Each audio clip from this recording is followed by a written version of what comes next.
Assalamualaikum warahmatullahi wabarakatuh. Apa kabar semuanya? Mudah-mudahan dalam kondisi sehat selalu ya. Baiklah, di video kali ini Bapak akan mempersembahkan satu materi yaitu mengenai GNP, Gross National Product. Seperti apakah GNP, apakah ada kaitannya dengan pendapatan nasional? Untuk lebih jauhnya kita lihat video berikut ini.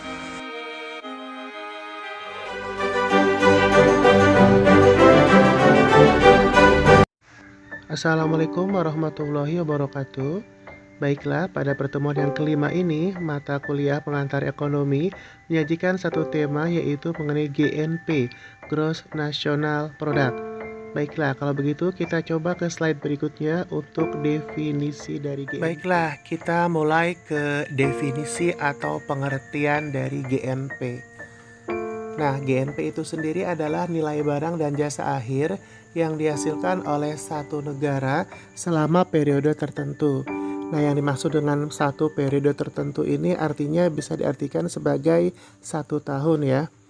Nah, kemudian dari definisi tersebut, maka ada 4 perhatian atau ada 4 yang perlu diperhatikan.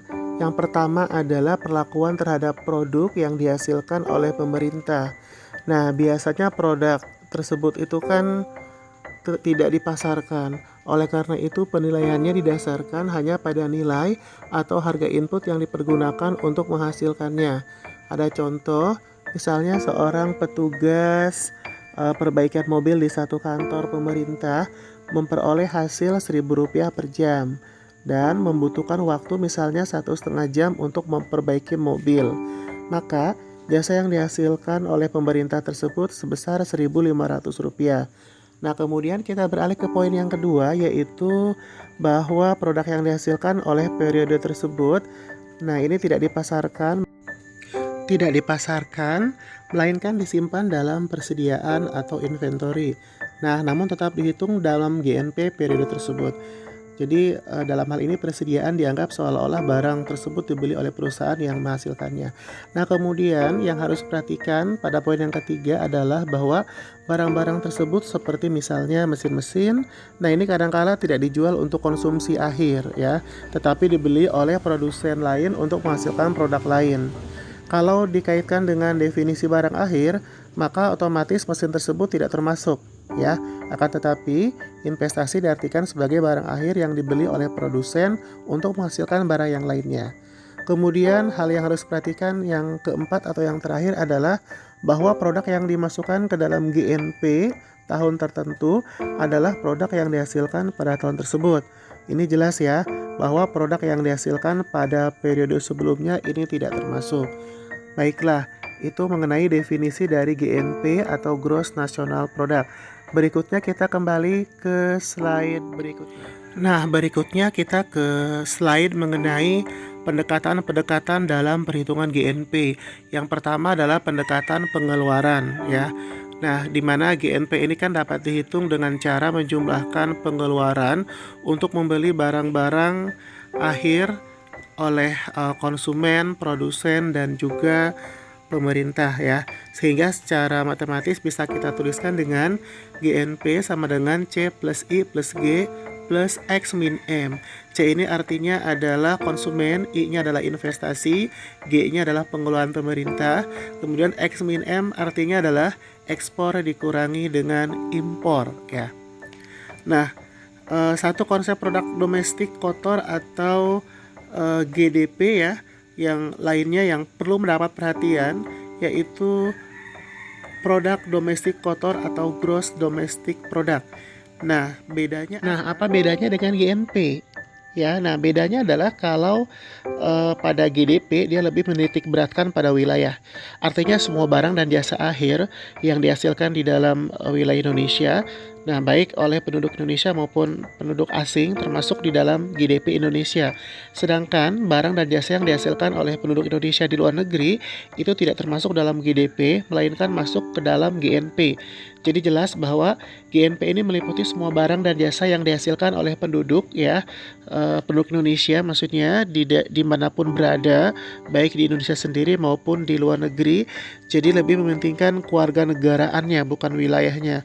Sementara penghasilan tenaga kerja Indonesia di luar negeri termasuk dalam GNP, tetapi tidak termasuk ke dalam GDP. Jadi oleh karena itu perbedaan GDP dan GNP itu lebih terletak pada perbedaan nilai barang dan jasa yang dihasilkan oleh penduduk asing di Indonesia dengan barang dan jasa yang dihasilkan oleh penduduk Indonesia di luar negeri.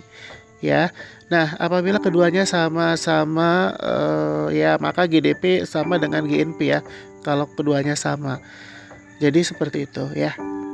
Nah, adapun GDP dan GNP ini dapat dihitung atas dasar harga konstan maupun harga yang berlaku. Nah, harga konstan di sini disebut juga dengan GNP real ya. Artinya barang dan jasa yang dihasilkan pada beberapa tahun itu dihargai dengan harga pada tahun tertentu. Jadi seperti itu ya. Nah, oke di sini ada di slide berikutnya ya, ada tabel. Nah, ini ada tabel mengenai indeks biaya hidup ya. Nah, diberikan contoh di situ ada jenis barang dan jasa yang terdiri dari beras, pakaian, dan rekreasi ya. Jumlahnya ada di sebelah kanannya, di kolom setelahnya ya. Ada harga per unit, kemudian ada juga pengeluaran untuk hidup. Nah, untuk pengeluaran untuk hidup, di bawahnya itu ada total tahun 1983 yaitu sebesar Rp33.000.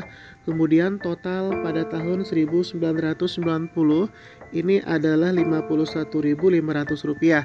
Nah, dari situ bisa kita buat kesimpulan bahwa indeks biaya hidup rumah tangga dengan harga pada tahun 83 adalah sebesar 51.500 dibagi 51.500 dibagi 33.000 kemudian dikali 100 hasilnya adalah 156. Nah, ini cara untuk menghitung indeks biaya hidup rumah tangga ya. Dengan kata lain, kita membandingkan antara total pengeluaran untuk hidup tahun 90 dibagi total pengeluaran untuk hidup tahun 83 kemudian dikalikan dengan 100. Tadi hasilnya adalah 156. Artinya adalah bahwa biaya hidup tahun 90 itu telah naik 56% di atas tahun 83. Nah, dengan cara yang sama pula bisa kita peroleh pada tahun-tahun berikutnya. Misalnya untuk mencari tahun 91, tahun 92, tahun 93, dan seterusnya ya. Jadi seperti itu caranya. Oke, baik, kita ke slide berikutnya. Kita ke pendekatan yang kedua dalam perhitungan GNP, yaitu pendekatan pendapatan. Di mana cara kedua ini di dalam menghitung GNP adalah dengan menjumlahkan semua penerimaan yang diterima oleh pemilik faktor produksi. Nah, di pertemuan sebelumnya sudah digambarkan dalam diagram aliran melingkar ya. Itu terlihat ada pasar faktor produksi. Dengan membeli faktor-faktor produksi, bahwa produsen di sini akan menghasilkan barang yang kemudian dijual. Nah, dari hasil penjualan barang tersebut kemudian dibagikan atau dibayarkan ya. Dibayarkan untuk apa saja? Bisa untuk bahan, bisa untuk upah, sewa, kemudian bunga, dan tentu saja sisanya merupakan keuntungan atau laba. Jadi secara sederhana dapat diberikan contoh seperti ini misalnya. Misalnya ada satu perusahaan mebel, kita ambil contoh perusahaan mebel ya. Perusahaan mebel tersebut misalnya menghasilkan satu set kursi ya, satu set kursi yang kemudian dijual dengan harga 1 juta kepada satu rumah makan. Nah, cara pertama menghitung GNP itu adalah dengan sederhana menghitung 1 juta itu sebagai investasi.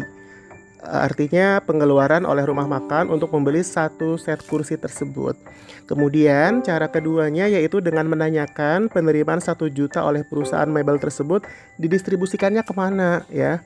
Nah, misal perusahaan tersebut mengalokasikan hasil penjualan kursi tersebut misalnya untuk, kalau 1 juta kita bagi-bagi ya, misalnya aja untuk upah tenaga kerja misalnya sekian ratus ribu, untuk bunga pinjaman sekian, untuk sewa tempat usaha sekian, keuntungan sekian, sampai dengan bahan-bahan sekian.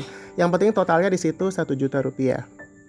Nah, jadi kalau kita telusuri lebih lanjut, memang untuk pembelian kayu gitu ya, untuk bahan ya seperti kayu, pelitur, dan lain sebagainya juga akan dialokasikan untuk upah, bunga, sewa, dan lain sebagainya.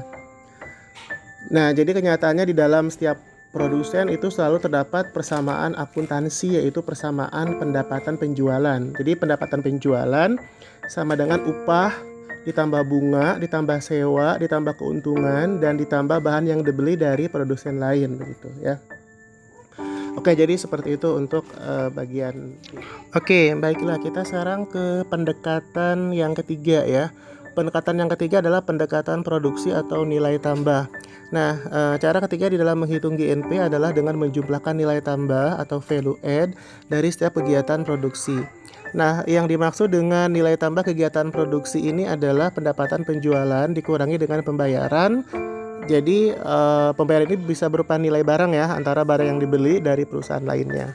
Jadi dari pernyataan tersebut terlihat bahwa nilai tambah itu bisa terdiri dari upah, bunga, sewa, dan keuntungan ya. Nah, jadi dari konsep tersebut, misalnya apabila seorang produsen dia membeli bahan mentah dari produsen lain, kemudian diproses lagi melalui proses transformasi, lalu dijual dengan harga yang lebih tinggi dari harga bahan yang dibeli. Artinya dari harga bahan yang dibeli oleh dari produsen lain maksudnya ya. Nah, maka produsen tersebut telah menambahkan nilai pada bahan tersebut. Jadi nilai tambah dari semua produsen dalam satu perekonomian itu dijumlahkan akan diperoleh GNP atau Gross National Product ya. Nah, nanti setelah ini kita akan coba lihat contoh daripada tabel ya. Ada tabel jenis bahan, penjual, pembeli, dan lain sebagainya di slide berikutnya. Oke, nah di slide ini merupakan contoh perhitungan GNP ya dengan cara pendekatan produksi atau nilai tambah. Nah, ini dijelaskan dalam sebuah tabel ya, tabel nilai tambah dari beberapa produsen ya. Di sini kolom pertama ada jenis bahan ya, beras 1 kg, penjualnya petani. Kemudian pembelinya yaitu pembuat tepung, harganya misalnya Rp1.000, nilai tambahnya Rp1.000. Kemudian berikutnya kita ke baris yang kedua, jenis bahannya misalnya tepung beras, penjualnya pembuat tepung, pembelinya rumah makan, harganya Rp1.500, kemudian nilai tambahnya Rp500. Nah, kemudian pada baris yang ketiga, jenis bahannya misalnya kue, penjualnya rumah makan, pembelinya konsumen, harganya Rp1.750, nilai tambahnya Rp250 ya. Nah, kemudian total daripada harga yaitu Rp4.250, kemudian total dari nilai tambahnya yaitu Rp1.750. Dari mana perhitungan nilai tambahnya? Nah, misalnya kita ke baris yang pertama ya, untuk jenis bahan beras 1 kg dengan harga jualnya Rp1.000, nilai tambahnya Rp1.000 ya, karena ini merupakan tahap yang pertama ya. Jenis bahannya betul-betul kan dari awal ya, dari beras sebagai raw materialnya. Kemudian setelah beras tersebut diubah menjadi tepung beras yang dijual oleh pembuat tepung dan dibeli oleh rumah makan, maka harganya naik menjadi Rp1.500. Maka selisih dari harga daripada tepung beras Rp1.500 dengan harga beras 1 kg Rp1.000. Nah, itu adalah sebagai nilai tambah ya. Nilai tambah itu selisihnya yaitu Rp500. Nah, kemudian setelah menjadi barang akhir yaitu dalam bentuk kue yang dijual oleh rumah makan dan sebagai pembelinya adalah konsumen akhir atau pembeli akhir, dijual dengan harga Rp1.750 ya. Nah, di sini untuk mencari nilai tambahnya yaitu selisih dari harga kue Rp1.750 dengan harga tepung beras Rp1.500. Diperoleh selisihnya adalah Rp250 ya. Nah, itu adalah nilai tambahnya. Nah, di sini diperoleh total nilai tambahnya yaitu Rp1.750. Nah, jadi dengan menjumlah nilai tambah yang diciptakan oleh masing-masing produsen, diperoleh lagi GNP, yakni sebesar Rp1.750 sama dengan nilai barang akhir yaitu berupa nilai kue sebesar Rp1.750 juga, seperti itu. Oke, sekarang kita ke ukuran lain untuk pendapatan nasional. Nah, pendapatan nasional ini kan dapat dihitung melalui GNP ya, Gross National Product. Jadi apabila GNP ini dikurangi penyusutan, maka akan diperoleh produk nasional neto atau NNP. Dan NNP ini dikurangi dengan pajak tidak langsung, itu akan diperoleh pendapatan nasional. Nah, tapi masih ada dua ukuran lagi untuk mengukur pendapatan nasional ya. Yang pertama, bisa dengan pendapatan perseorangan atau personal income. di mana personal income ini yaitu untuk mengukur pendapatan yang memang diterima oleh individu ya. Dan pendapatan perseorangan ini adalah pendapatan nasional dikurang dengan pajak terhadap keuntungan, laba ditahan, dan ditambah dengan pembayaran transfer. Nah, kemudian kedua, apabila pendapatan perseorangan tersebut dikurangi dengan pajak penghasilan perseorangan, akan diperoleh pendapatan siap dibelanjakan. Oke, sekarang kita ke slide yang terakhir, yaitu kelemahan GNP sebagai ukuran kesejahteraan ya. Nah, di sini ada beberapa kelemahan penggunaan GNP untuk mengukur kesejahteraan suatu bangsa. Yang pertama, di sini hanya produk yang masuk pasar yang dihitung di dalam GNP. Artinya, produk yang dihasilkan dan dikonsumsi sendiri seperti yang banyak terdapat di desa-desa di negara berkembang itu tidak tercakup dalam GNP. Ya, padahal memang produk ini mempengaruhi kesejahteraan mereka ya. Misalnya ibu-ibu rumah tangga yang mengerjakan sendiri pekerjaannya, kemudian para petani yang menghasilkan kelapa misalnya atau sayuran misalnya yang dikonsumsi sendiri ya. Nah, itu adalah beberapa contoh barang dan jasa yang tidak masuk pasar sehingga tidak dihitung dalam GNP. Nah, kemudian yang kedua, GNP tidak menghitung nilai waktu istirahat ya atau leisure time. Padahal sebetulnya ini sangat besar pengaruhnya dalam kesejahteraan rakyat. Artinya makin kaya seseorang, ini akan semakin menginginkan waktu istirahatnya. Di beberapa negara maju itu mulai memikirkan waktu yang lebih pendek ya, waktu kerja yang lebih pendek pastinya. Dan ini berarti akan terdapat perbedaan yang semakin besar antara besarnya GNP dengan kesejahteraan. Dan dalam hal ini GNP cenderung nilainya lebih rendah dari kesejahteraan. Oke, kemudian yang bagian 3, kejadian yang jelek maupun yang baik itu dihitung dalam GNP. Contohnya bencana alam ya, kemudian tsunami, kemudian suasana politik ya, bahkan pandemi COVID-19 juga ya merupakan kejadian yang tidak diinginkan sebetulnya dan dapat menurunkan kesejahteraan rakyat karena memang banyak korban, banyak orang yang meninggal, banyak orang yang menderita dan lain sebagainya. Nah, untuk mengatasi beban penderitaan tersebut, pemerintah membangun misalnya rumah sakit ya. Kalau di luar itu ada rumah sakit khusus untuk COVID-19. Kalau di Indonesia mungkin memanfaatkan fasilitas lain ya yang dialihfungsikan sebagai rumah sakit ya. Kemudian misalnya jalan, sekolahan dan lain sebagainya ya. Nah, kemudian tidak hanya pemerintah, beberapa pihak swasta juga tentunya ikut membangun. Nah, dilihat dari sisi GNP-nya itu akan menaikkan ya. Kenapa? Karena jalan atau jembatan atau rumah sakit yang oleh pemerintah dihitung sebagai pengeluaran ya, dan yang oleh swasta itu masuk ke dalam investasi ya. Jadi beda ya. Jadi kalau pemerintah menghitungnya itu sebagai pengeluaran atau simbolnya G. Kalau swasta itu memandangnya atau menghitungnya sebagai investasi atau I. Nah, jadi dengan demikian pemakaian ukuran GNP itu untuk kesejahteraan kurang tepat ya dalam hal ini. Oke, nah itu tadi ya bagian 3 ya untuk kejadian yang jelek maupun baik dihitung dalam GNP. Nah, sekarang yang keempat adalah mengenai polusi ya. Nah, masalah polusi itu sering tidak diperhitungkan dalam GNP ya. Jadi banyak industri yang di dalam produksinya itu menimbulkan polusi air, udara dan lain sebagainya. Tentu ini akan merusak lingkungan ya. Banyak warga yang terkena dampaknya, yang protes dan lain sebagainya. Mereka terpaksa keluar biaya untuk berobat atau tidak pergi bekerja tentunya. Nah, polusi yang menimbulkan biaya sosial tersebut itu tentunya akan mengurangi kesejahteraan. Nah, tapi tidak diperhitungkan dalam GNP. Jadi yang diperhitungkan hanyalah kenaikan produksi saja. Seperti itu ya untuk bagian keempat ini ya. Oke, itu tadi video mengenai GNP, Gross National Product melalui PowerPoint. Mudah-mudahan bermanfaat. Nanti kita lanjutkan ke materi berikutnya. Akhir kata, terima kasih. Wassalamualaikum warahmatullahi wabarakatuh.